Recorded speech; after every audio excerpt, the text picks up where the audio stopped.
and a tornado. Not just one, 13 tornadoes.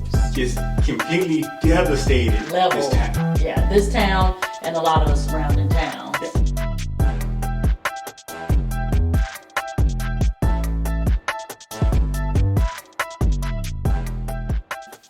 Hey, I'm Stephanie. And I'm Chris. And it's been a long time, but welcome back to our story. Today we're talking about natural disasters, or in a word you like to use, Catastrophizing. Okay, let's go with it. All right, so who here has had a moment when their boss or coworker or significant other has come up to them and caused them to completely panic for no reason? Me. Your boss comes in and says, hey, I need to talk to you right now. Yeah. And just leaves no context. Right. Well, that kind of happened to us last week. Right. We got an email from the property management company saying, hey, a natural disaster has hit the town that we have a rental property in. Right. Don't call us, we'll call you. So immediately I'm like, I didn't hear about any natural disaster. Me either. Ran over to Google, to YouTube, and a tornado. Not just one, 13 tornadoes. Just completely devastated this town. Yeah, this town and a lot of the surrounding towns. And you know, you don't want to be that jerk and be like, yo, who do we know in town that we can call and send over there? Because they actually live in there. They're having this happen to them right now. Yeah. We're removed, you know, we got tenants to worry about, we got property, but they're actually having their everyday life affected by it. Right. So we're like, okay, we're gonna kind of lay low, let the property management company do their thing. I was worried. Yeah, definitely was a panic. Some of the devastation that we saw on YouTube, I was like, ooh. Yeah, but that's what happened. We went on to YouTube and to Google, and we start seeing the images coming in. Yeah, and at first, it was just off in the distance a tornado. Right. But as we got deeper, I mean, it was houses completely Roofs leveled, torn off, roads gone, trees falling on. I mean, like the whole electrical, like grid, the poles, what do you call them? The electrical the pole, totem poles, whatever. the power poles, just all leaned over to the side. So what I had the bright idea. I was like, let's go over to the electric company to see if they have an outage report, to see if our house has been affected by the power outage. I thought it was a good idea. You know, just going through different pages, clicking on pages I probably shouldn't have clicked on. But I pulled up the map of the outage, and it was like the entire north side of town. And I just saw the small corner of the map of the outage zone was just grazing our street. So I zoomed in as close as I possibly could on this map, just to see that it was just missing our house. I'm talking about like maybe 1 block over, 2 blocks at the most, at the nearest intersection. Yes. So I kind of had a warming first, like, okay, we're okay. But we weren't sure yet. Yeah, we weren't sure. Because we couldn't call the property management company because they said don't call them, and we didn't want to. You can imagine why. Yeah. They said they wanted to spend all their time and all their energy focusing on the people who need them most. And that's what we wanted them to do too. We wanted to be good neighbors and allow these resources to go to those who really need them. Right. So we kind of like, okay, we'll just hold off and we'll wait and see what we hear from if we hear from them. Right. About a week passed, and they sent the message out saying, hey, okay, well, all of the people who need to be notified have been notified. But we still weren't out of the woods yet, because they said that we might get a call, about just a few small things. Now we're going to start looking into the minor. Right. The houses that have been minorly affected, slightly affected. Right, maybe when just small. I don't know how your house can be slightly affected by a tornado, but 13 tornadoes. To each their own. Right. So a few more days went by. Now we're about a week and a half past of like completely just holding our breath that our house was still standing. Like, okay, everyone's been notified. We're good to go. Yeah. Now, mind you, I had already done my due diligence. I had already called the insurance company to verify that we had tornado insurance. Wind insurance. You said wind damage. They called it wind damage insurance, and we were good to go. And you checked on the deductible. Checked to make sure I knew how much deductible was. Also kept my head on a swivel just in case the tenants reached out to us directly, because we have had that happen before where something's happened and they reach out to us directly, because we try to make sure that we understand that these are our neighbors. Right. They don't have to rent from us. They choose to rent from us. Right. So we try to make sure that we keep them as comfortable as possible. Right. And mind you, we had just coming off taking a major hit. Like this late summer, we got a call. Ring. Yes, this is a property management company.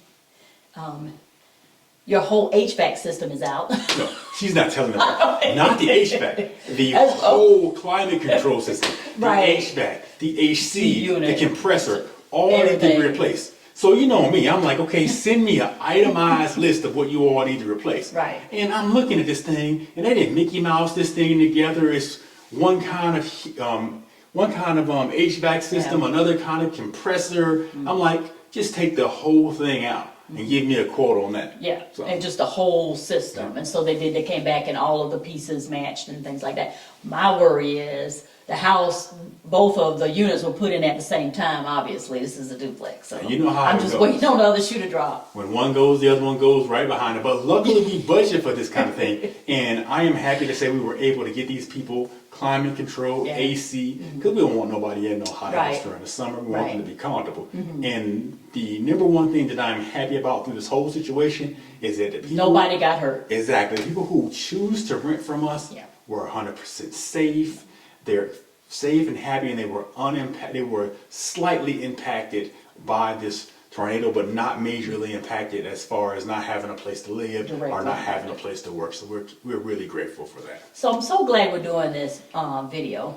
I have a couple of questions for you. The main one is, when I'm out on YouTube and I look at real estate videos and things of that nature, I never hear this part of the story, like, you know, the HVAC went out or AC compressor went out, or we had to put a new roof on the house, and just the anguish and the mental, you know, exhaustion that goes with it. So can you talk a little bit about maybe potentially why we don't see the other side of that and why it's important to You share? know, one thing we try to do with our story is we try to give you a realistic view. We don't want to be those people who only show you the shiny and new things. Because like my mom used to always say, everything that glitter ain't gold, Well. you know. So you got to be mindful of what you see and make sure you take everything with a grain of salt. So you don't see when the HVAC unit goes out. You don't see when the insurance company raises their rates like they do every year. Right. When the taxes go up, or when the tenant moves out and you have to do thousands upon ten thousands of dollars in renovations on this. You know, and we try to make sure that we are responsive.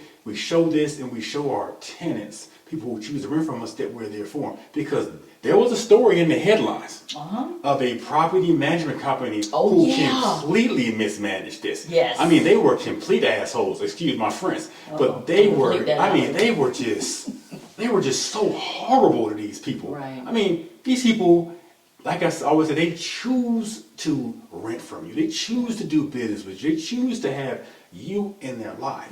And to treat them that way is completely unacceptable. Oh, yeah, absolutely. We'll put a video in right here to show you what they were doing. This video of three men, one who identified himself as management, attempting to kick in a door at the complex. Yeah. So my next question is, sometimes when these things happen, like when we found out there were 13 tornadoes that went through the area, I get stressed out, like big time, and I just think about the worst case scenario, but you never really do that. You're just like, you know, it'll be fine, or, you know, we'll take care of it, you know, it'll work itself out. So walk us through your thought process. My thought process is this. Hard times are going to come. There are going to be many real world situations where you're going to have to bottle up all those emotions and put them to the side and do the best thing for your family and your extended family, your tenants. So I tell myself, I don't sweat it until I know it's an issue. Then I ask myself, is this my issue to fix? Because I pay somebody a lot of money to manage a lot of these issues for me, and That's I want to true. hold them accountable for that. And follow Because if I pay you, I want that service to be delivered. And lastly, what I do, I make sure I have everything I have to have in order. Those safeguards. I make sure that the insurance is good. I make sure that the maintenance is good. I make sure any work I do to the property is done up to spec so that it will last the test of time. And if it is tested by an act of nature, it will hold up. So I do the work on the front end so I don't have to stress on the back end. So. I like it, those one-liners. So my last question is, before we close out, is I always ask you, were there any learning opportunities, any learning lessons in this particular event? No, there's always learning lessons in this event. I think this was a great opportunity to reassess that property in general. To say, hey, do I still want to do business in this area? Are the natural disasters in this area getting to a point where I just don't want to deal with them anymore?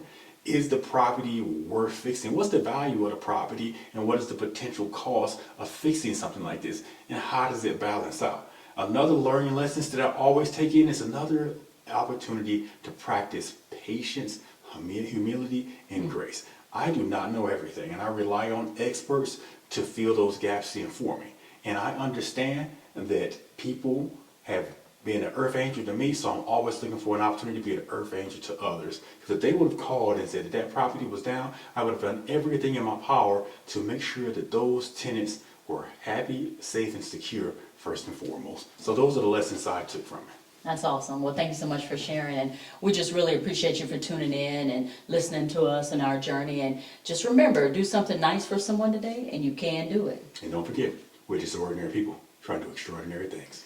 You know it.